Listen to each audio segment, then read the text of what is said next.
Time on Love 101 is now 7 a.m. and 15 seconds, and it's now time for the Morning Watch with Mr. Stokeley Marshall. Today, it is brought to us by Home and Things, your construction finishes superstore. Listeners to Love 101 FM are advised that the views and opinions expressed in this program are not necessarily those of Love 101 FM.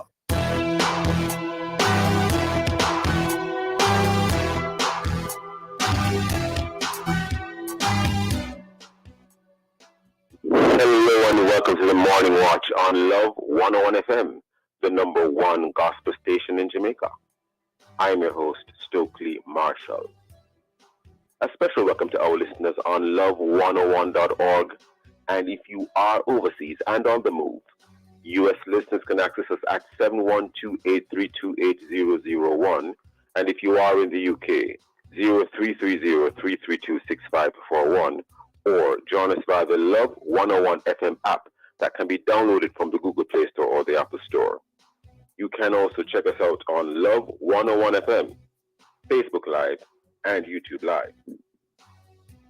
In the main watch today, concerns about the NIDS 2023 proposed legislation. In the second watch, are you fighting over deadlifts? In our social media question, we ask, besides memories, what are you leaving to whom when you die? Share your responses on our Facebook or YouTube, Love 101 FM Jamaica Live, and also WhatsApp comments and voice notes to 876-997-3125 using the hashtag The Morning Watch. We'll share your comments later on the program, but first here's I quote. Good morning, good morning. Today's I quote, it is an inspirational quote, and it says, "You cannot plow a field by turning it over in your mind. To begin, begin." And this one is by Gordon B. Hinckley. Again, it says, "You cannot plow a field by turning it over in your mind. To begin, begin." Joka, good morning. Good morning. It needs to be repeated over and over and over and over and over and over and over again. I mean, listen, it's a powerful one. Extremely inspirational and powerful, sir. Thank you very much. The main watch will be back after this break.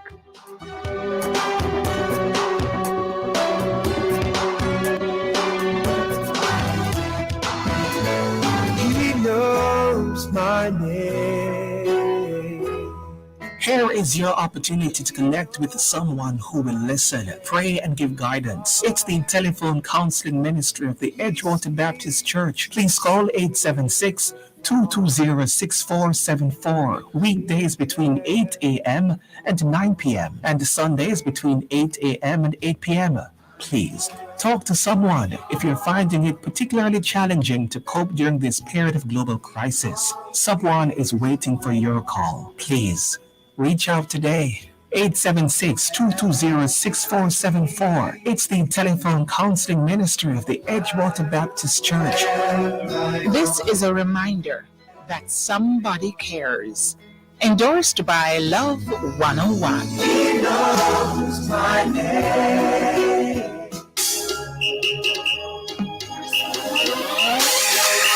Another World of Worship Wednesday is coming your way inside Alive 1 to 5 February 1, packed with worship, fun, and information. Stick around for the brain-chesting exercise at 1:45. Prayer Blast will come your way at 2 o'clock. More prayer, more power. 2:15, we feature Rhoda Isabella as our worship artist of the day. Then at 3 p.m., we bring you a live Bible challenge, ABC 3.0, gearing up for the finals on February 8. All this and more will come your way inside Alive 1 p.m. to 5 p.m. This World of Worship Wednesday, February 1, with yours truly, Sarah and the Chirpy One on the Family Station, Love 101. Man and man, are you equipped and ready to make a change? Join your hosts, Kevin Bailey and Courtney Morrison, this Wednesday, February 1 at 5:30 p.m. for another episode of The Mailbox as we explore men as transformers in society with special guest, Dr. Michael Coombs. Listener man, this is your season to make a lasting mark. So ensure you tune in Because Monday, the mailbox this Wednesday, February 1 at 5:30 p.m. with host Kevin Bailey and Courtney Morrison, right here on the family station, Love 101. The mailbox is sponsored by Fosrich Company Limited, your electrical, solar, and lighting people. Monday. Preach it up like a storm.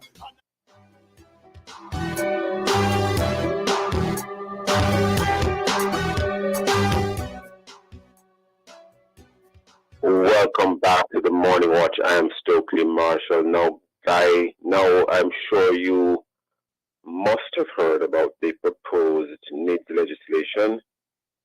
It is a document of about 63 pages. How much of it do you understand? Any concerns that you may have? What are they? Well, let's take a quick look at it and consider the concerns. Again, we have looked at concerns before, but of course, there are always additional concerns. We have on the line today Evangelist Joseph Buckland.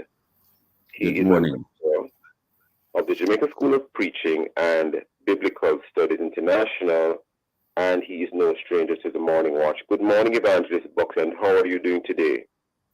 Good morning, Mr. Marshall. I'm doing well, thank God. And how are you doing? I'm fine, and it's a pleasure having you back.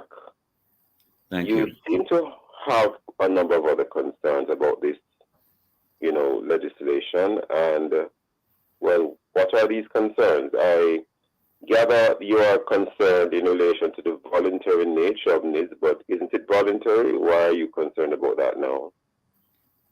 Well, I'm concerned not because of the voluntary nature of the NIDS. I really hope it is truly voluntary.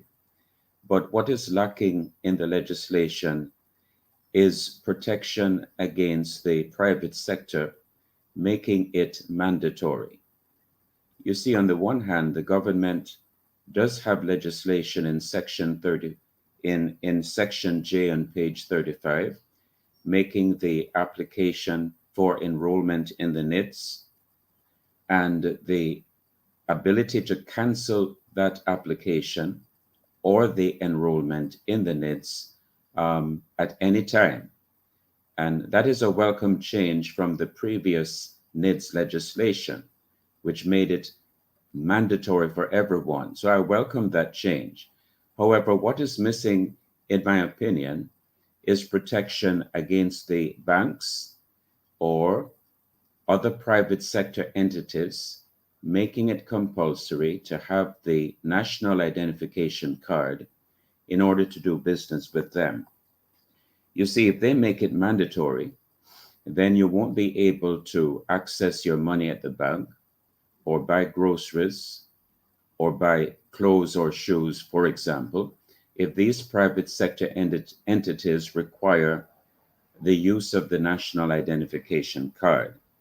And so I want to pause. I want to have you pause there for one moment, sir, because is it that you have seen some evidence, or have you gotten some kind of indication, or have you seen evidence of things happening in other countries that are making you have this concern that private sector entities will, in a de facto manner, enforce NIDS in Jamaica? Okay, what I have noticed is that financial institutions, the banks, for example, are moving in the direction of having such a facility. They want to have, let us say, a cashless society, and they want to be able to have that electronic ID that can enable people to access their cash. So, and I'm asking you, have you seen any indications in other countries or any evidence, actual evidence from other places, or even here in Jamaica, that is making you go down the road of saying, well, private sector entities are going to require the use of NID, the NIN, the National Identification Number, for example? Yes. Well, I didn't really say that they are going to do that, but what I'm saying that there is a possibility that they could do that. And that is a concern for you. And that is a concern because The reason the government has changed from being mandatory in the original NIDS legislation to being voluntary is that that was one of the legal objections against the NIDS legislation being accepted. And I am thinking that if the government makes it voluntary as they have put in their legislation, it's not going to help us, the citizens, if the private sector makes it mandatory. And if this is the route, then this would be a smart way that the government will get around the legal obstacle of having made it originally mandatory. The reason why I ask, is because even right here in Jamaica, during the still somewhat recent COVID restrictions that we had here, even though it wasn't mandatory that you had to take the jab, a couple of companies were making it mandatory for their staff. So is it that you're seeing an equivalent there, or is it that you see, in terms of NIDS itself, some other country where a private sector entity like a bank was enforcing it on their customers? Well, at this time, I have to be cautious in what I say. That is why I said might. Because, possibility. Now, in terms of the national identification number, going to be the same? Is it going to be the same as the tax registration number, the current TRN, or you have no concerns about that? Well, that is my second concern. Okay. That the national identification number, to my surprise, is going to be identical to the taxpayer registration number, and that is on page 35 of the legislation. And well, would that make it a little bit easier? We won't have to get a new number, but if that is, well, okay, we're going to use the same number for the current TRN as in NIN, the national identification number, but what is your specific concern on that? Okay, we know that already the tax registration number is being used to track every transaction that is being done with the government. And if the same TRN is used for the NIN, the national identification number, what it will do is just widen the scope of the government's ability to track the transactions being done by the citizens. I see. So, for example, if you're purchasing land, no, you must have a TRN number. But for the NIN, it goes much wider than that. It could even cover your argument is that it's possible that a supermarket or a bank could require the NIN if you're taking a loan. So the bank, so the government would now know even what you're purchasing in the supermarket. Is that where you're going, Mr. Buckland?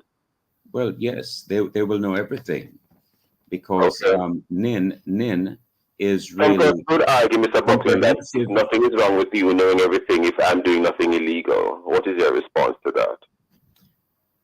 Well, of course, we shouldn't do anything illegal.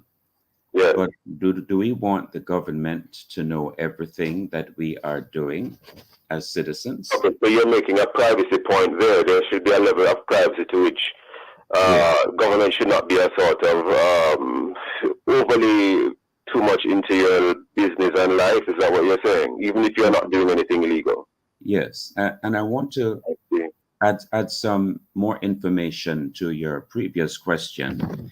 In a previous town hall meeting, Mr. Delroy Chuck said that he cannot regulate to say if banks want to make it mandatory and say they only trust it. I see. So the government is not trying to curtail in any way the requirements of the private sector in relation to what they require of a customer for needs. That is right. So they have left it wide open for the private sector to do whatever they wish to do. But I am wondering, during the time when NIDS was really heavy on the World Health Organization sent regulations to the different governments. For example, the need to wear masks and the need to stand 6 Hold feet on one apart second from each other. for Evangelist Buckland, only because we're upon a break. Listeners, please stay with us. We'll be right back on the Morning Watch. February is Heart Month. Are you taking care of your heart? Join the Heart Foundation of Jamaica in the month of February to do your part. Check your heart. Get screened and know your numbers. Check your blood pressure, blood sugar, and cholesterol levels. Look out for our screening booths in Kingston and Portmore on Saturday, February 11 between the hours of 10 a.m. and 6 p.m. Our screening locations on Saturday, February 11 will be the Village Plaza, Hilo Supermarkets in Barbican and Crossroads, the Portmore Pines Plaza, and on February 14th, Valentine's Day, come down to our head office at 28 Beechwood Avenue and feel the love from our medical team. If you've missed these screening opportunities, you can be screened on Saturday, February 25 at the Tropical Mall Plaza. Talk to us about our medical services aimed at treating and maintaining good heart health. Visit our website at www.heartfoundationja.org and become a Heart Foundation member today. Call us at 876-926-4378 or 619-700-728. Send us a WhatsApp message to 876-334-4998. The Heart Foundation of Jamaica, promoting heart health in Jamaica for over 50 years. They're full of life. You're full of love. They're carefree. You care more. That's why we created Child Protector, a critical illness insurance plan from Sagicor Life.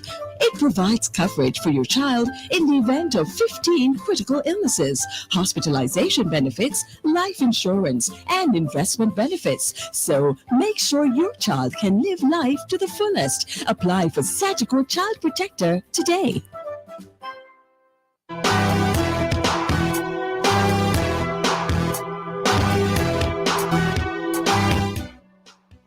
Welcome back to the Morning Watch. I'm your host, Stokeley Marshall. We are in the main watch. Topic in this main watch is concerns about the NIDS 2023 proposed legislation, and our guest is Evangelist Joseph Buckland. Evangelist Buckland, just before the break, you were expressing some additional concerns, and you seemed to be making a connection, if you will, to in the recent restrictions in relation to the novel coronavirus and the World Health Organization. Continue, Yes. and in so continuing, explain why. Yes. The government has the argument, for example, we cannot regulate the private sector. So if they want to make NIDS mandatory, it is really not our prerogative to tell them to do so.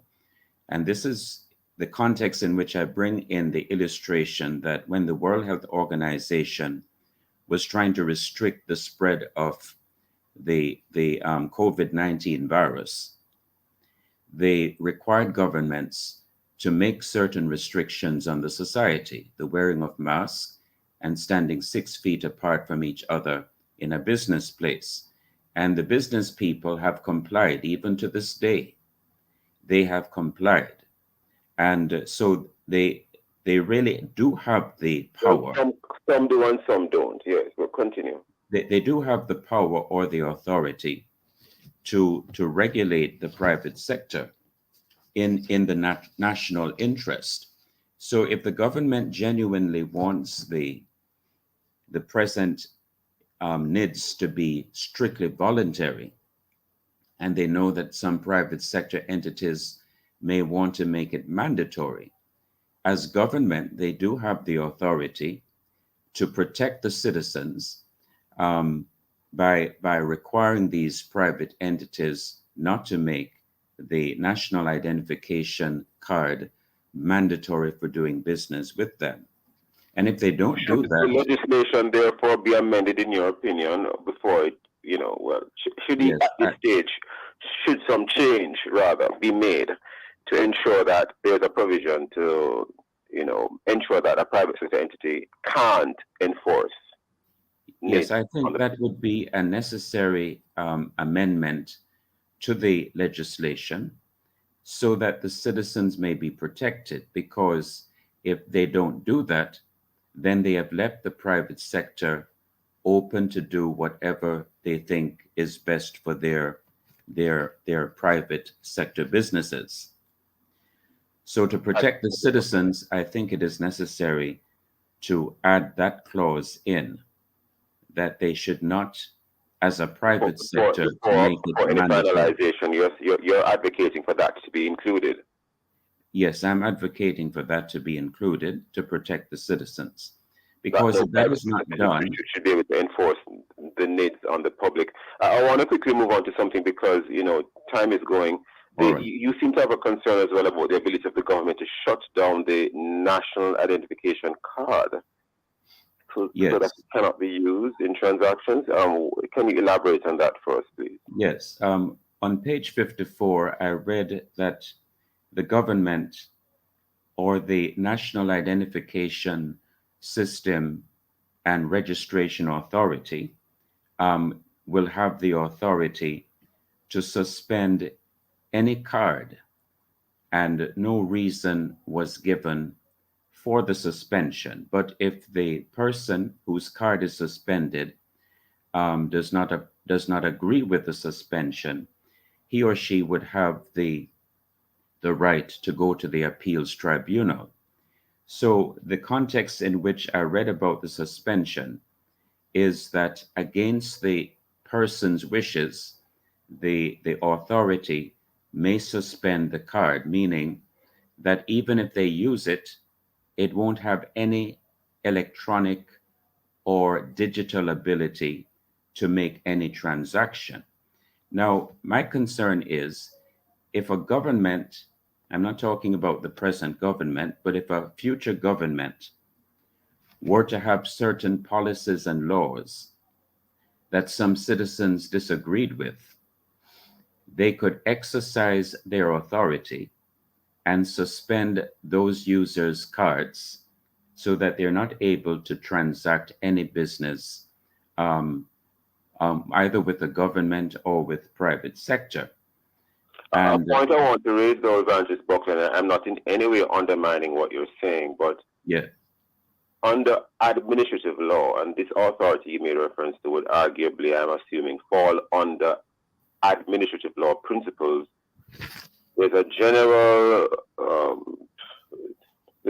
generally speaking, an administrative body is required to give reasons for whatever it does. So even if the legislation doesn't say they have to give a reason, even if a reason for shutting down the card isn't stated in the body of the law, which I think it should anyway, certainly if they are challenged, at the very least, I believe they would be on their duty to give reasons. Now, sir, in light of that, does that give you a level of comfort, or are you still very uncomfortable that they could shut down the card without the legislation spelling out why they are allowed to do that? Okay, well, the reason for my discomfort is that if you have a government that is anti-God and anti-Christian, making policies and laws that go against what the followers of Jesus, for example, believe in, and they protest publicly and they protest privately, then I can logically see how the authority would want to suspend their card as a form of punishment. And that would in effect suspend the number. That would in effect suspend the number. Okay, well, and then they wouldn't be able to do shop for groceries or do business with the bank, etc. If the private sector entities require the number. That's right. So this leads me to my greatest concern. When I read the book of Revelation, the last book in the Bible, in fact, I was going to go there with you next, because you do seem to have, from a biblical perspective, and we welcome all views on the Morning Watch. Some people feel that when you're going in the air of the Bible, that you should reserve that for only the four walls of the church. But be that as it may, you do seem to have a very serious concern about the legislation and the mark of the beast in terms of the number of his name. And you seem to be making reference to Revelation 13, 15 to 17. But with respect, sir, we are not aware, I'm not aware of any connection between that and the legislation. But why do you think that that is so important? Okay. It is important for us Jamaicans to understand that the move towards the national identification system is not limited to Jamaica. It is actually an international movement being spearheaded by the United Nations and some international financial institutions. And so what we're looking at is a global ID, a global electronic ID. And if, as the book of Revelation prophesies, that before Jesus Christ comes again, there is going to be a worldwide government that is anti-God and anti-Christian, then I can foresee that as punishment for those that follow Jesus and don't agree with some of the policies and laws of that government, that they will cause the followers of Jesus not to be able to do any business, whether buying or selling, and that really would be um, a serious blow to people. And Well, you know, even Evangelist now, Buckland, many persons who are currently administering what would be the system under NIDS and who would have contributed greatly to the, putting together this legislation, they may not understand your perspective. They may be completely clueless about what you're saying, or they might minimize it and say that that is really something that should be reverted to religion or the religious area. So what's your response to that? Because as far as some of these persons are concerned, they're just doing their job. okay, well, religion should not be confined, as you said, to the church building.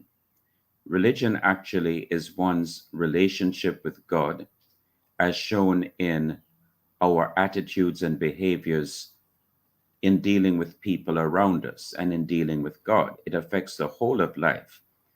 And so if we find a group of people who don't agree with some of the policies and laws of a government that conflicts with the Bible in what they try to enforce, then I can foresee if they use their power of suspending the card, or if they make it mandatory in the future for everyone to have the card, and the followers of Jesus refuse to get the card, then they're going to suffer because they won't be able to buy or sell.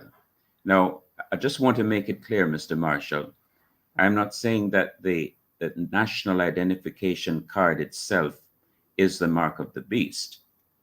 But what I am saying is, I believe that it is an intermediate step towards a future mark of the beast in a worldwide or global government. And so to persons in Jamaica who are putting the system together and they may be unaware of all the things that you are saying, what's your message to them? Because clearly you have very strong concerns.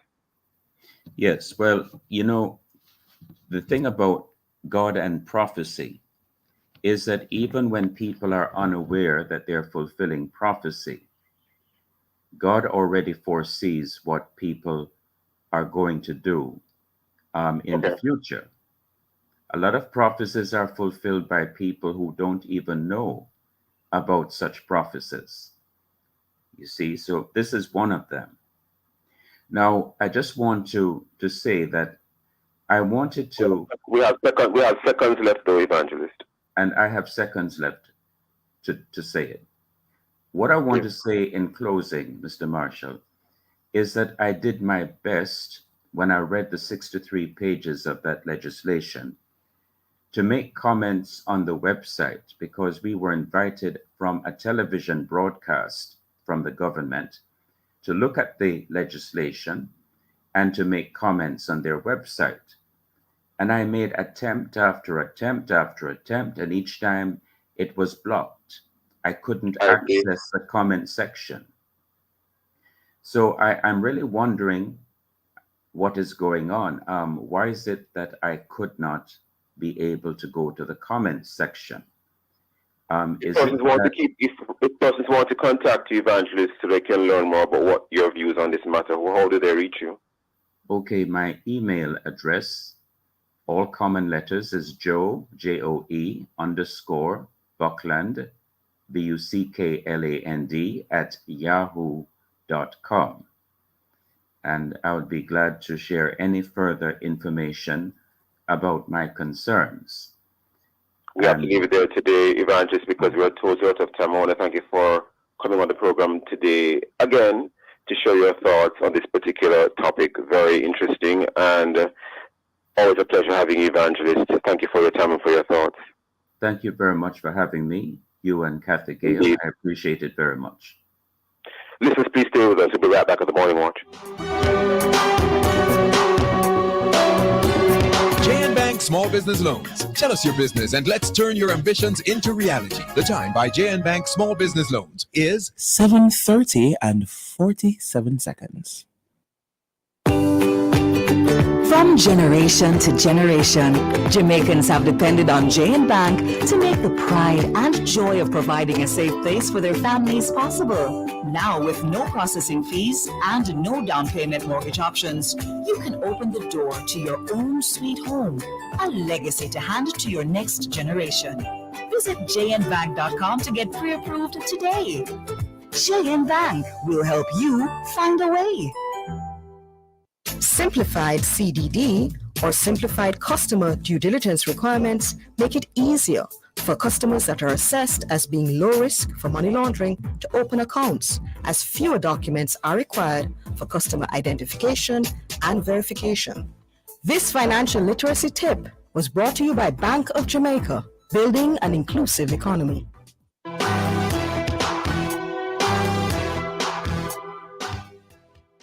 Welcome back to the Morning Watch. I'm your host, Stokeley Marshall. Let's take a look now at the newspapers to see what Jamaicans and others are saying and doing.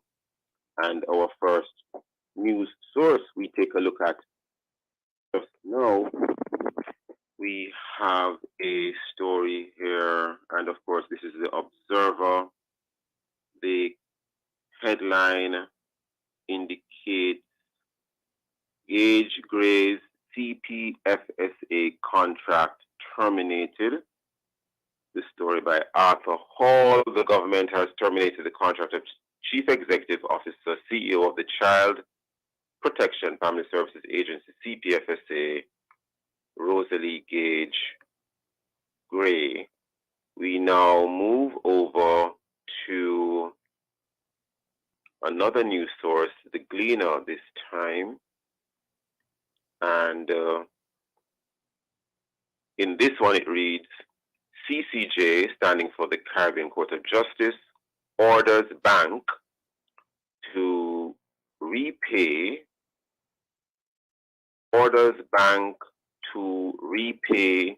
customer money transferred from its account without authorization. CCJ orders bank to repay customer money transferred from its account without authorization. We now move over, turn to Loop Jamaica News. We have one that might interest the public, the traveling public. TODS to sit out planned demonstration by transport operators. President of the Transport Operators Development Sustainable Services, TODS, Edgerton Newman, said neither his organization nor its affiliates would be part of a planned demonstration by transport operators on February 1. That is today. Those and many other stories in our various news sources. And of course, coming up next, we'll read this in the feedback from our Facebook and WhatsApp question, which is, besides memories, what are you leaving to whom when you die? Besides memories, what are you leaving to whom when you die? If you haven't done so yet, leave a comment on our Facebook or YouTube, Love 101 FM Jamaica Live, and also WhatsApp comments and voice notes to 876-997-3125 using the hashtag The Morning Watch. We'll be right back.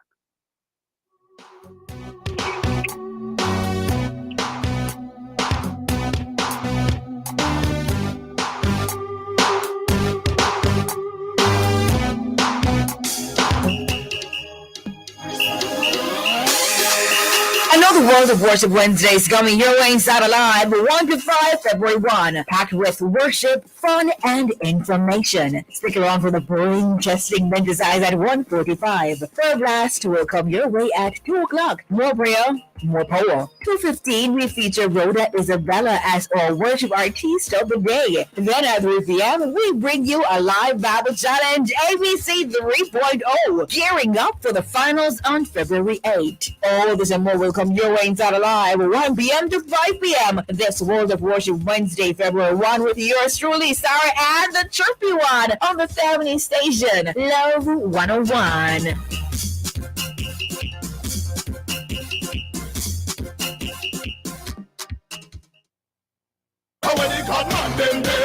Man, oh man, are you equipped and ready to make a change? Join your hosts, Kevin Bailey and Courtney Morrison, this Wednesday, February 1 at 5:30 p.m. for another episode of The Mailbox as we explore men as transformers in society with special guest, Dr. Michael Coombs. Listener man, this is your season to make a lasting mark. So ensure you tune in, because Monday, The Mailbox this Wednesday, February 1 at 5:30 p.m. with hosts Kevin Bailey and Courtney Morrison, right here on the family station, Love 101. The Mailbox is sponsored by Fosrich Company Limited, your electrical, solar, and lighting people. Monday. Preach your word, preach it up like a storm. February is Heart Month, and the Heart Foundation of Jamaica is reminding you to do your part. Check your heart. This Thursday, February 2 at 2 p.m., Love 101 will be on location to show you some love and remind you how to take great care of your heart. Join Sarah Ann Edwards Miller as she talks and shares all you need to know about your heart. Visit the Heart Foundation for your tests, including blood pressure, electrocardiogram, ECG, cholesterol, stress echo, and so much more. This Thursday, Love 101 will be live on location from 2 p.m. It's a whole day of activities as we start the month with a look at the Heart Foundation, 28 Beechwood Avenue in Kingston. Listen for the highlights on Love 101, the family station.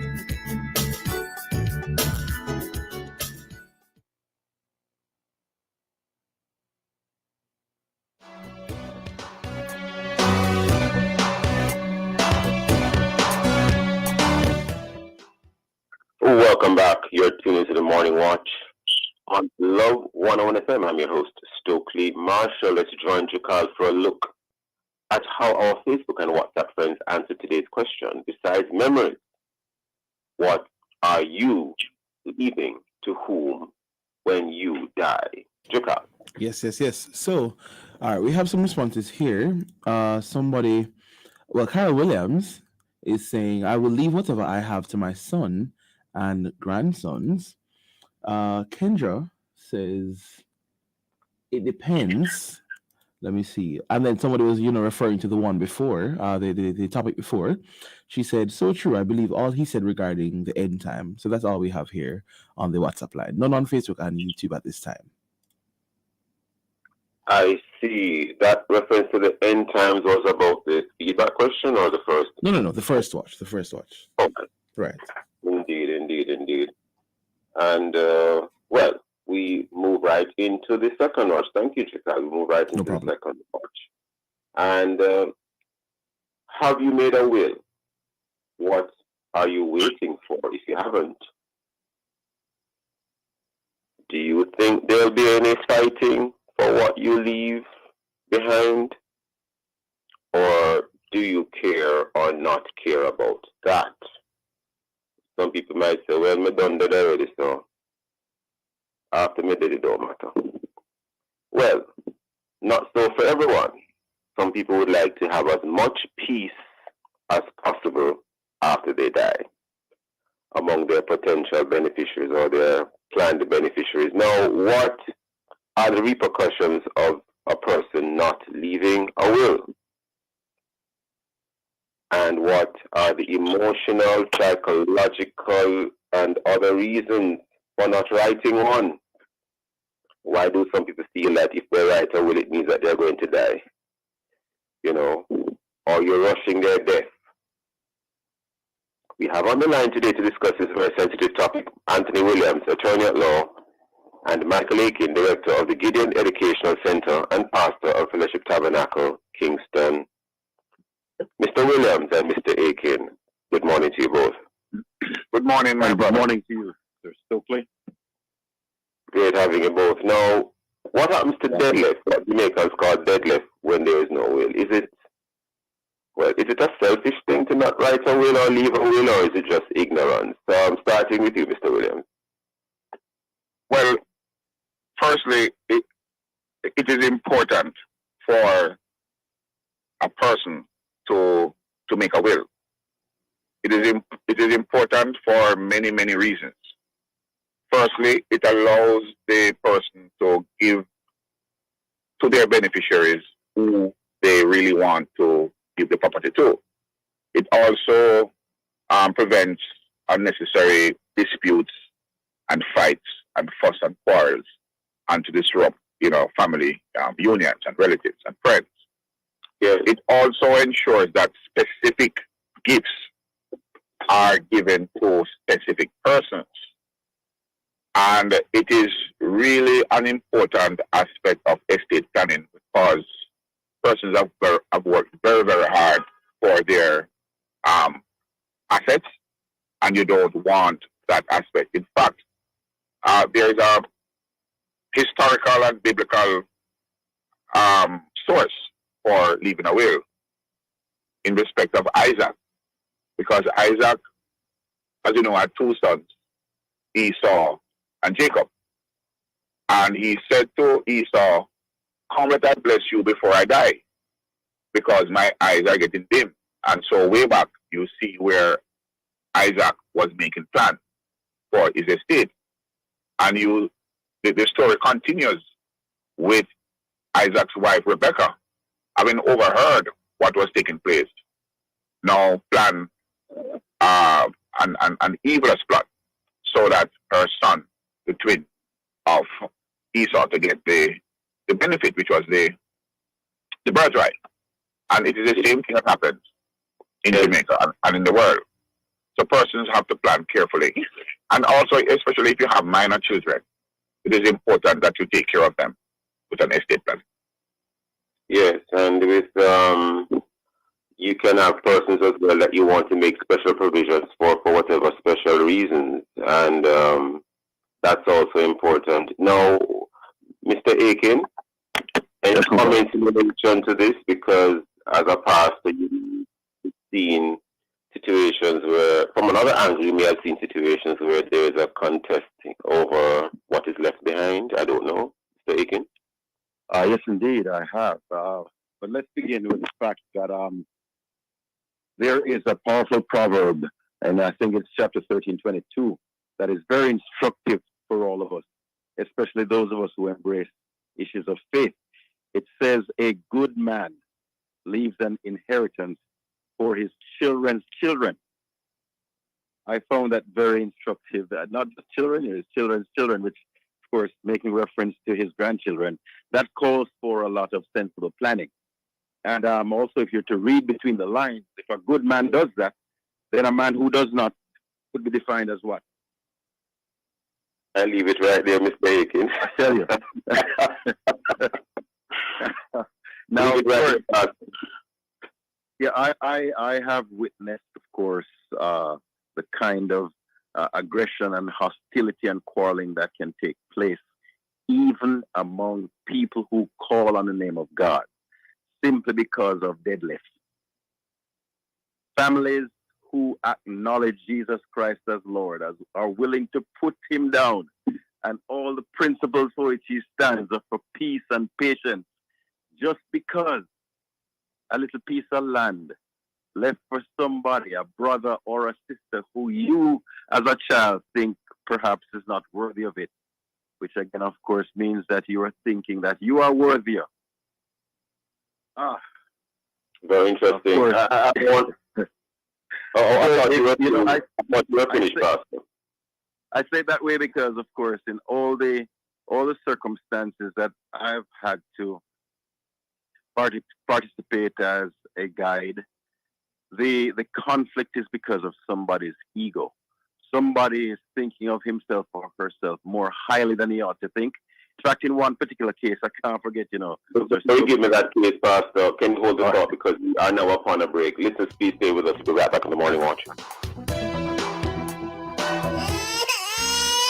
Family growing? Yeah, time to make a move. Turn down the music, man. Need your own space? Time to make a move. Make your move with a mortgage from Sagicor Bank. Get an affordable interest rate, discount on home insurance, plus a $2 million line of credit that you can use to fix up, furnish, or add your own personal touch. Apply for your mortgage from Sagicor Bank and make your move. Conditions apply.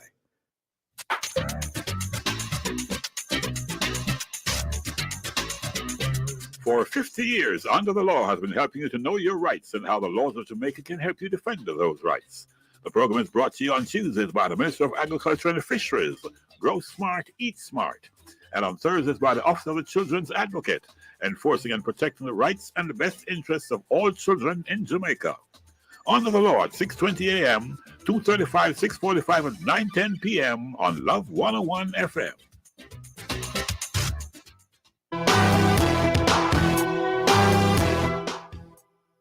Welcome back to the Morning Watch. I'm your host, Stokeley Marshall. We are in the second watch. And the topic in this second watch is, are you fighting over dead left? To use the Jamaican language, over OVA, dead left. LEF for the left. That part of the word that says left. Now, our guests in this second watch, we have Anthony Williams, attorney at law, and Michael Aiken, pastor. Now, Mr. Aiken, before the break, you were about to outline for us a situation where you thought someone's ego might have gotten in the way. I think that's what you're going to go on to say. Can you outline for us that scenario? Yes, indeed. In discussing a will and looking at inheritance, one family member said that they believe the dad made a mistake. So when I questioned, I said, why would you think that your father made a mistake? He said, because I know what I gave him to help to build the legacy that is now being passed on to us. And I don't think my brothers and sisters did the same thing. But yet, Sir Stokeley, when I pressed him, all right, do you have data to support that? You have any? How much did you give? What did your siblings do? He had no idea what his siblings had done.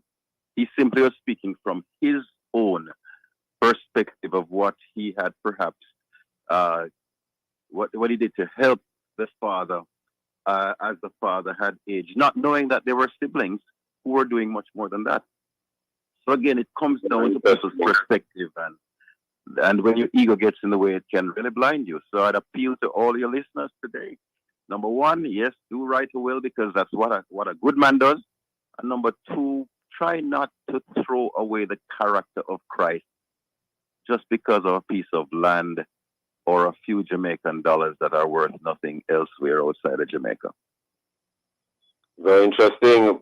Anthony Williams, attorney at law. Sir, can you just quickly, in a nutshell, outline for the public what's involved in putting a will together, writing a will? Yes, well, very simply, what persons need to do is to put their collective thoughts together. You will determine what assets you have. For example, do you have any houses, properties rather? Do you have any motor vehicles, monies in the bank? And speaking about money in the bank, we always encourage clients not to leave monies in the account, in the will. So you should really create a joint account. It's easier, it's faster, and it is smoother. Yeah. So you will create a joint account, but you simply put your thoughts together and then determine who will get, which property. You should consult an attorney who does estate management. And so the attorney will listen to the client and then craft the will. And so once that is done, the person will be good to go. You should also have someone in mind as an executor. The executor is the person who will carry out your wishes and settle your debts and liabilities and collect any income or revenue from any assets, that you have. So these are some of the things that persons, need to do. Okay. And for the most part, in these times, the will has to be in writing, etc. Yes, the will has to be in writing, and for those persons who do not wish to go to an attorney and choose to do it themselves, it's kind of risky because oftentimes they don't meet the requirements of the Wills Act. So the will, it has to be in writing. It must be in writing. MUST, big MUST. And it has to be signed by the person making the will. We call it testator or the testatrix. And it must be witnessed by two persons. But critically, it must not be witnessed by anyone who is going to benefit from the will, because the law presumes that there was likely undue influence by that beneficiary in relation to the testator. If the person to get the gift witnesses the will not get the gift. Can you repeat for me? If the person to get the gift also witnesses the will, that person will not get the gift. Yes. The law has somewhat changed, and in some instances it can work, but generally speaking, it is not advisable that they witness the will, because it is likely to be, that gift is likely to be void. Yes. Understood. Mr. Williams, what are some of the emotional, psychological, and even irrational reasons why someone may not want to write a will? You've interfaced with persons, so have I, but you're the guest today. What are some of the reasons you may have come across as to why persons will say they don't want to write a will?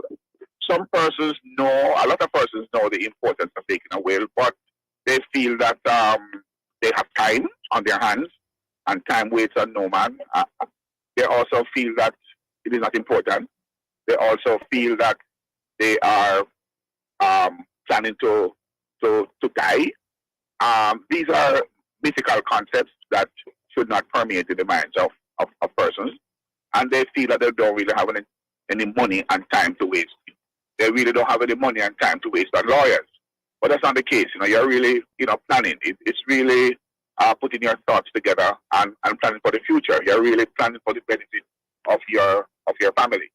So these are some of the mythical concepts that some have, Now, what can be done, if anything, to prevent a relative, such as a sibling or any relative, from taking advantage of a sick person or a dying parent to have, as it were, try to have that sick or dying person change the will to suit them? Maybe this person who is closest to you now is a primary caregiver or the one who is always around you, and they are trying to have the person who is likely to die soon try to have that person change the will.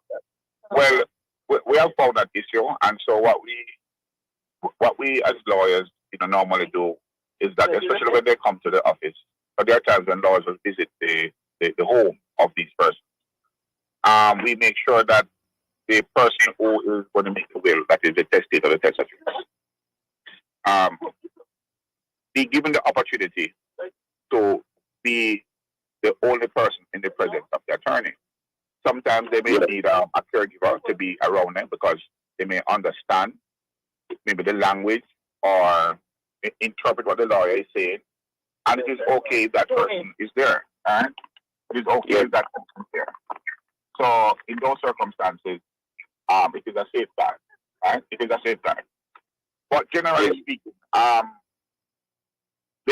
had persons who would come to me, and other lawyers too, and ask for the will to be changed. And I said, no, it can't. They can't dictate as to what should be in the will. It's not their will. It is the person who is making the will who dictates what must be done. So that is why I'm saying it is important for persons to consult an attorney. And also, one of the things that we also must inform persons that once the will is done, it is important that they inform the executor or someone who they can trust where the will be, because oftentimes they can't find the will, and sometimes the will is destroyed inadvertently or by mistake, and sometimes deliberately. So they should know where the will is located. Yes. Yes, very important indeed. Pastor, you want to weigh in here because you can have situations where someone is at death's door, or they may not be at death's door, but death is likely to come shortly at some point in time in the near future. And you have family members trying to jockey for positions to see who will get what after the person has demised, and they will want to influence what goes in the will, or they'll want to have the will changed, Pastor. Yeah. Well, the value I'd want to add, Sir Stokeley, for all your listeners, whether it's somebody jockeying for position for will right now, or lawyers like you and Mr. Williams, or pastoral guys like myself, I think it's time, especially for Jamaicans, to put aside some of this selfishness, the egotistical issues, the bad mind, the very, very, very bad mores or cultural values that seem to get mixed up in the whole issue of generational wealth and the creational legacy. And to understand that we really should attempt to ensure that with each generation, we create more wealth for the next. That's a perspective I notice is not embraced by even learned fellows like you and Mr. Williams. Sure, you give good advice, but not from the perspective of let's see what you can best do in handing on the little that you have to ensure that maybe the next generation can multiply that and we build generational wealth. Pause one moment, Pastor. Let me have Mr. Williams' response to what you just said in relation to lawyers might give us certain advice, but not other types of advice. Mr. Williams, do you want to comment on that? I did not hear clearly what Rev said on the last aspect. Could you repeat for me? Rev, I think what Reverend was saying is that the lawyers will advise persons in terms of what the law requires, but they are not necessarily telling them things in relation to building generational wealth. Have I captured what you said correctly, Pastor Aiken? I think yes, you have. Basically, yes, you did. Mr. Williams, how do you respond to that? Because I think lawyers don't give financial advice. No, lawyers don't give financial advice, and that's not the role and the function of a lawyer when a client comes to make a will. It is not my advice. It's not my role and function to tell a client how to build his financial wealth, unless that specific question or line of questioning was asked by the client of the lawyer. So a client says, look here, I have 3 houses, and they are very valuable real estate. The lawyer's role is to find out how is it that the client would like to distribute these houses. You know, would it like to put it on trust? Mr. Williams, before we do wrap this up, persons who are not satisfied with what has been given to them in a will, what have you seen happening out there? Court action? What are some of the things that you have seen? Yeah, there are several persons who are not satisfied with what is contained in a will. And I must say to them that they have a rude awakening, especially when they are family members and relatives. Relatives are not entitled, to be emphasized, relatives are not entitled. They are not entitled to any assets or any benefits from a deceased person's will. The deceased person, or let's say the testator, they have the sole right and responsibility to give to who they want. As a matter of fact, children, especially if they are over 22, they are not entitled to anything. Very interesting. Yeah, they're not entitled to anything. They're not. Yeah. They're not legally. I want to pause 1 second there, Mr. Williams and Mr. Aiken, because of time.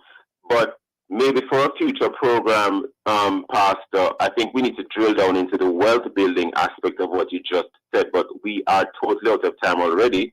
But it's a very interesting point, and I'm so happy that you brought it up, Pastor. Mr. Williams and Mr. Aiken, Pastor Aiken, I want to thank you for both for being guests on the Morning Watch today. Never enough time on the Morning Watch, wish we had more time, but we do not. But I want to thank you for your time and for your thoughts. Gentlemen, have Thank a you for good having day.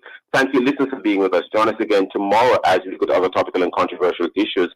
Visit the Love 101 FM YouTube channel and, of course, Facebook page for this and all other Love 101 FM programs. And, of course, download our app and stay connected to us, the family station, Love 101 FM. This has been the Morning Watch. Of course, we're the #1 gospel station of Jamaica.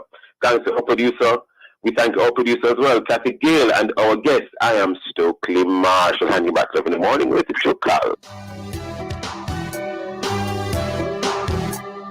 Let us live, love, and respect the